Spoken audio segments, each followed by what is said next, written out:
I want to welcome you to a study of gospel. In this 8-session series, what you're going to see is how the power of the gospel is able to do something that no religion is able to do at all. Sometimes it takes a little while to get away from something before you really see how revolutionary it actually is. And this is a concept that God taught to me and then our church several years ago that I look at it now as relevant now as it ever was. So we're going to be able to walk through some sessions where I'm teaching those things, and I'm going to be able to guide you through, hopefully, how the gospel can not only transform your life, but transform the lives of people that you are interacting with. In this first session, what we're really going to get into is kind of the heart of this thing, and that is the difference between gospel and religion. Right? You see, religion and gospel both change you, but in two entirely different ways. Religion works on you externally because it is trying to get you to shape your behavior. The gospel works internally, and it changes your behavior by changing your heart. We say it's the difference between mechanical change and organic change. Mechanical change is change from the outside. Imagine if you were putting like a lot of pressure. It's an illustration I'll use, trying to bend a metal bar. That's the way religion changes you. The gospel, by contrast, changes your behavior by changing the attitudes and the affections of your heart. It does what religion cannot do. You see, religious change won't work because even though it can coerce your behavior, it won't actually change your motivations. And what God wants is not a group of people that conform in their behavior and mechanically do what they're supposed to do. God wants a group of people to love Him with all their heart, their soul, and their mind. That's the great commandment, isn't it? To love God with all of our heart, soul, and mind. Martin Luther, the great reformer, always talked about the dilemma of the great commandment.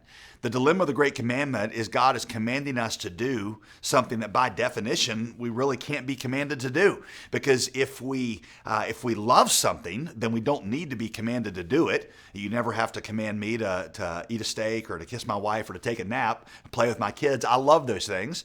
He said the flip side of that is if we don't really love it, then no command of God could actually change that. You can't be commanded to love things that you don't naturally love. The dilemma is, how do we learn to love God again?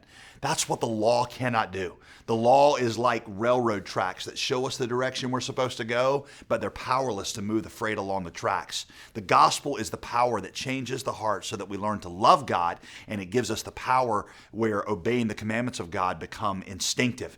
The gospel changes us not by commanding us something, but by revealing something to us. We say we're not changed by exhortation, we're changed by revelation.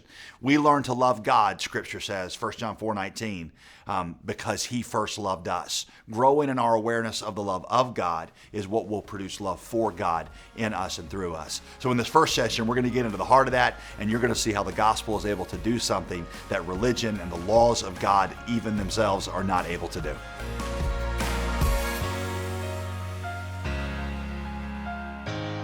The book of Romans is pretty typical of one of Paul's letters. You've got several chapters of a deep explanation of the Gospels, followed by several chapters of some really intense, relevant application, joined in the middle by a single word, therefore. You see there in Romans 12:1, it says, therefore, I urge you, brothers, by the mercies of God, to present your body a living sacrifice. Therefore is the word that connects the two sections. In other words, Paul expects that the radical changes he's about to describe in the last 5 chapters are going to flow out of the gospel that he has delved into in the first 11 chapters. Did you see it? Therefore, I appeal to you, brothers, by the mercies of God. The mercies of God, the gospel, are the basis of the changes he's describing are going to happen in your life. Verse 2, it says, do not be conformed to this world, but be transformed. Be transformed how? Transformed by the renewing of your minds. When I first heard that phrase, renewing your mind, I thought it meant like singing Christian music in your head all the time, waking up at 4 a.m., strumming, tunes on your harp, and that's what a renewed mind was like. That may be part of a renewed mind, but renewed mind that Paul's talking about is a renewed mind in what? A renewed mind in the gospel he's just explained to you. You see, I've heard that there are 2 primary kinds of religious change. The first is mechanical change. That change from the outside. That is how you change things that aren't alive. I came out one day when my oldest daughter was 4 years old, and she was standing in our backyard, and she had a watering can, and she was in her sandbox, and she was pouring water on the sand. And I said, "Sweetheart, what are you doing?" And she said, "Well, I'm trying to make the sand grow." She said, "We're almost out of sand, and I want more of it." And I was like, "Well, you can't water sand and make it grow." She said, "But Mommy waters things with this, and they grow." Now, I'm trying to explain to her that that's not how you make sand grow, because sand's not alive. The only way for there to be more sand in that sandbox is for Daddy to go buy more sand and add to it. That is mechanical change. That's how religion changes you. Religion changes you externally by adding things to your life. Religion makes you really busy, doesn't it? Gives you lots of things to do, lots of places to be, lots of things to pay attention to, lots of rules to obey. And you end up feeling like you being religious is just adding a bunch of stuff to your schedule and new ways to behave. When the church that I grew up in had these little blue envelopes in the pew rack in front of you. Anybody remember those? And on there was a little record that you were supposed to indicate of what you'd done for God that week. So it was a little line like, did you read your Bible this week? And you're supposed to put a check box. Did you pray this week? Check. Did you share Christ with somebody? Check. Did you give in the offering? Check. It used to be a game to me when I was growing up, how many of those things that I could start and do by the time the offering began to when it got back to me. So I'd be like, read the Bible, check, pray, check, share Christ. My sister heard the gospel from me every Sunday for years, so I could check off my little box when I given the offering. And it was just things that I was doing. Now, you may not be a part of a church. We may not have blue envelopes in our church, but a lot of times that's how people think about walking with God. It's things that you do. It's rules that you obey, or these external changes. Well, the problem, of course, is that if you don't really want to do those things, then they become wearisome to you. You feel like God's constantly holding up in front of you a list of things that you should be doing or things that you should be doing better. And if not, he's going to punish you. And you grow weary because you're always thinking, have I done enough now to earn God's approval? God, when is enough enough? Now what happens is, if anything, you start to resent God because he is holding you captive to do stuff that you don't really want to be doing, and then threatening damnation if you don't do them right. That's mechanical change. That's fundamentally different, you see, than how a tree grows. A tree grows organically. It grows from within. In organic change, your behavior changes because you change. Things that are alive bear fruit naturally because that's just what is inside of them. When the gospel changes you, when you change organically, you start to desire God and you start to desire righteousness. That's the kind of change the gospel brings into you, and that's what Romans 12 is talking about. Therefore, in light of the mercies of God, this is how your life is going to look. You're going to be transformed by renewing your mind in the mercies of God. Let me explain to you why religious change doesn't work.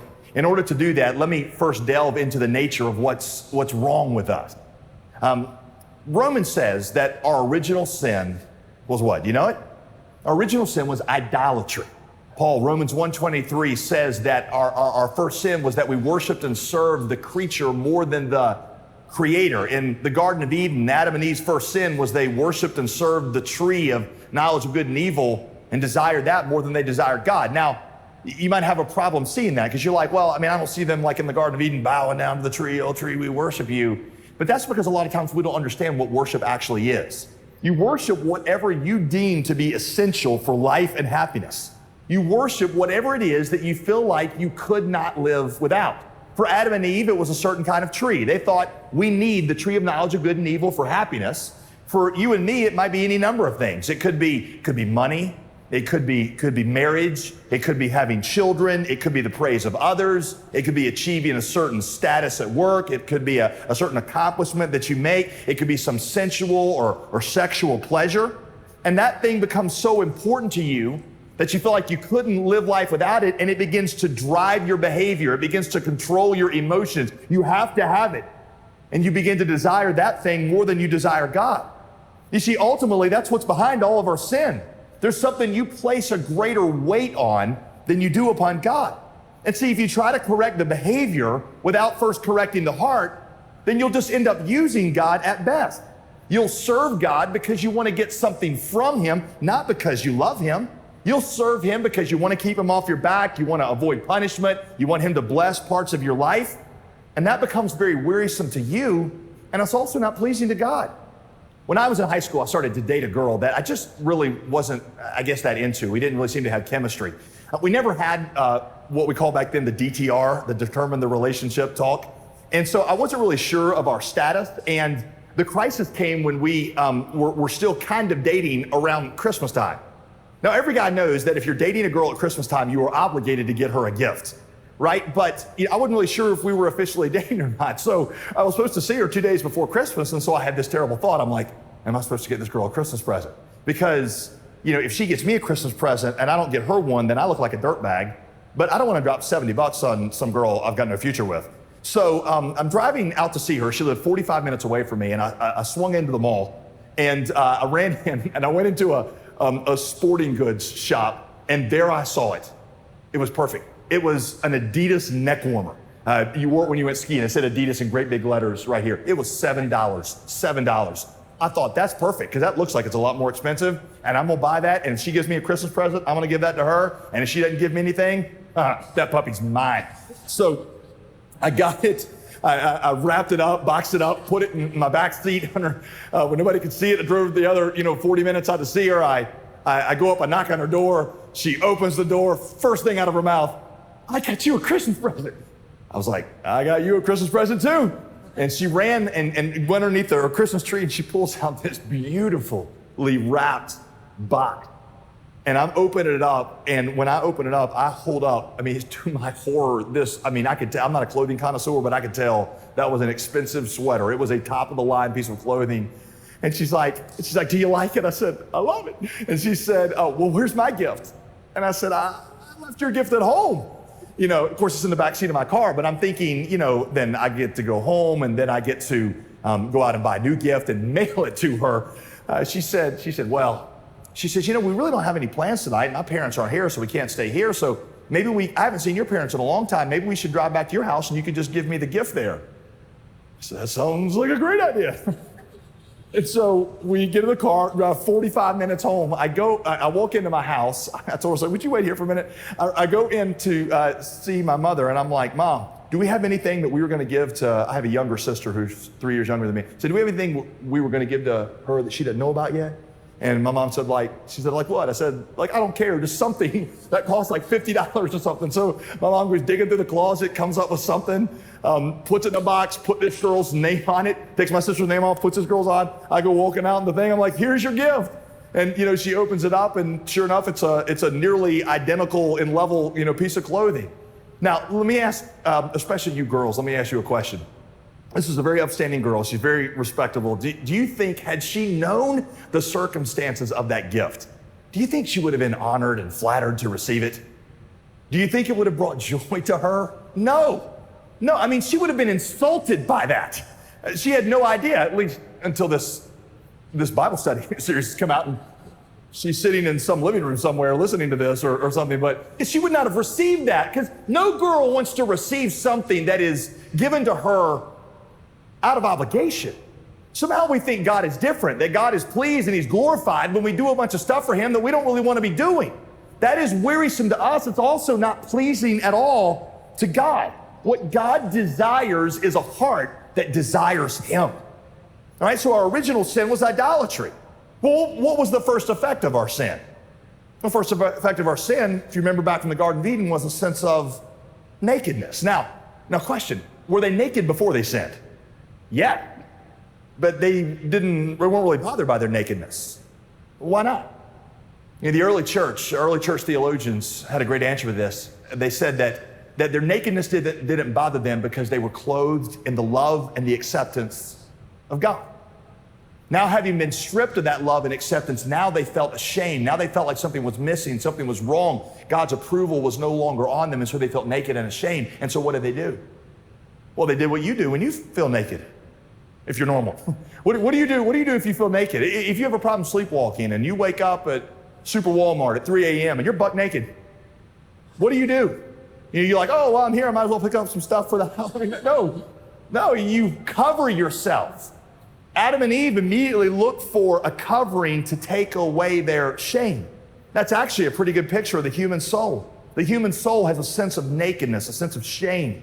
We know that we're missing something. It's like we're not good enough. So what we do is we try to find a way to cover ourselves. We try to find a way to prove that we are worthy to be loved. So we're always trying to establish our worthiness, to lift ourselves above other people. We find some reason why we're better, we're smarter, something we latch onto that makes us feel worthy. You don't have to be religious to do this. Everybody does. You always find something that sets yourself apart that gives you a sense of worthiness. Maybe you got into a certain kind of school. Maybe you have a certain job and make a certain amount of money. Maybe you're really religious and you feel like you're so religious that just makes you better than other people. Maybe it's that, well, you're like, I'm a really good mother, and that's kind of where I find my sense of worth is, I may not be good at all these things, but I'm a great mother. Now, even the mafia has their own standard. Tony Soprano kills hundreds of people, but he's a good son. And that makes him, in his eyes, good. It's a way of covering nakedness. I've heard it said that it's like life for us is one big Survivor episode, and we're trying to convince everybody else that we're not the one that ought to be thrown off the island. Right? So again, what happens here is people get religious not because they love God, but because they're trying to establish their worthiness in His eyes. They're doing things for God because they want something from Him. And see, that means their service to God is not born from love of God. It's actually done in a way to benefit themselves. You see, when you and I are doing things for God because it is a way of elevating our worthiness before God, or it's a way that we avoid punishment or get blessing, we're not doing them because we love God. We're doing them really because we love ourselves. It's not really an act of service to God. It's an act of self-protection. And see, that is wearisome both to you and to God. And what happens is this constant state of trying to cover your nakedness and prove your worthiness leads you through cycles of pride and despair. You're proud when you feel like you're doing better than everybody else. Well, pride just leads to more sin. We know that. And then when you're not doing very well, you plunge into despair. And despair leads you to a whole nother set of sins. And so this whole approach of nakedness where we're trying to do enough to be accepted by God doesn't lead us to righteousness. It leads us to more sin. And it makes us weary and it makes us resent the God who seems to be saying, not enough. The gospel is something entirely different. The gospel tells you not to change in order to earn the approval of God. The gospel tells you to change because you have the approval of God. Therefore, in light of the mercies of God, this is how you'll be transformed. You see, the gospel is that Christ lived the life that you and I were supposed to live and then died to death that you and I were condemned to die in our place. It's what theologians call the great exchange. Christ lived the life I should have lived, but then He exchanged the death that I should have died and made that His so that in Him, His righteousness could become mine. That's what theologians call gift righteousness. God's righteousness and acceptance given to us, not as something that we earn, but something God gives us freely as a gift that He earned, that He paid for and offered to us freely. And it is in light of the greatness of that gift. It is in response to the beauty of the God that we see in the story of the gospel that we change. You see, write this down. Number one, what the gospel does is it reveals God's beauty in a way that we begin to desire Him. It reveals God's beauty to us in a way that we begin to desire Him. You see, love is always a response. Love can't be commanded. That's the dilemma with the great commandment. The great commandment, Matthew 22:37, Jesus said, love the Lord your God with all your heart, soul, and mind. The dilemma is, how can you be commanded to love somebody? I mean, think back to, if you're married to the time that you saw that special person, you can't be commanded to love them. Love is a response. The first time that I saw my wife, I felt like I fell in love with her.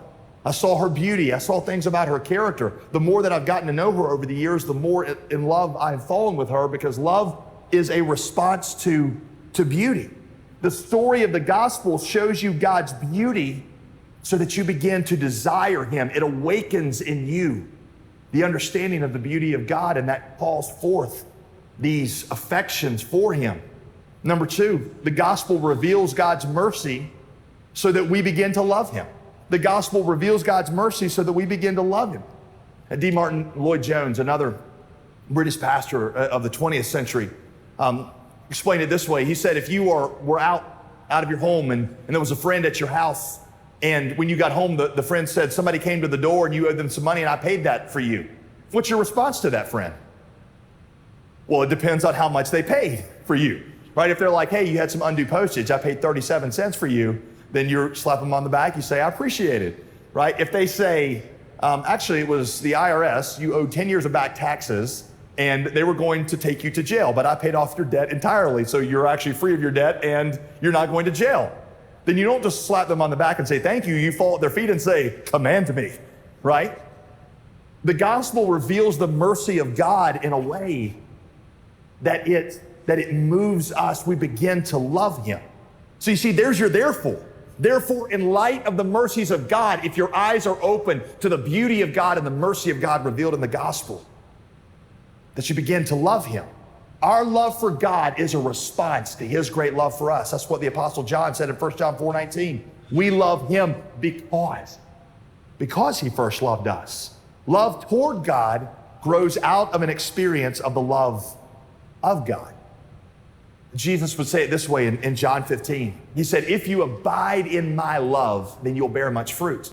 The word abide is the Greek word meno, which literally means to make your home in. If you'll make your home in my love, if you'll rest in my love, then spiritual fruit will come from you as naturally as roses do on a rose bush. The way that you produce spiritual fruit is not by focusing on and buckling down and thinking about making spiritual fruit. There's actually an analogy here with physical fruit. I mean, think about it. When a man and woman conceive physical fruit, a child, when they conceive that child, they're not thinking about the mechanics of making that child. They're caught up in a moment of loving intimacy with one another, and the fruit of that, the offspring of that, is a child. Well, in the same way, we don't generate spiritual fruit by thinking about producing the spiritual fruits. You know, a lot of people walk around, they're like, oh, I gotta have more love for God, I gotta have more love for others, I gotta be more patient. So all day long, patient, patient, patient. I gotta be patient here, I gotta be patient there. You don't produce spiritual fruit by focusing on spiritual fruit. Just like with physical fruit, you get caught up in a moment of loving intimacy with Jesus Christ. And the fruit of that is love, joy, peace, gentleness, kindness, long-suffering, those things. You see, we focus on the fruit, and what the gospel tells us is to focus on the love of Jesus. Because when you make your home in that love, when you make your home in God's acceptance given to you as a gift, that's what produces spiritual fruit in you. You begin to love him in light of the love that he's given to you. That's what gospel-centered change is all about.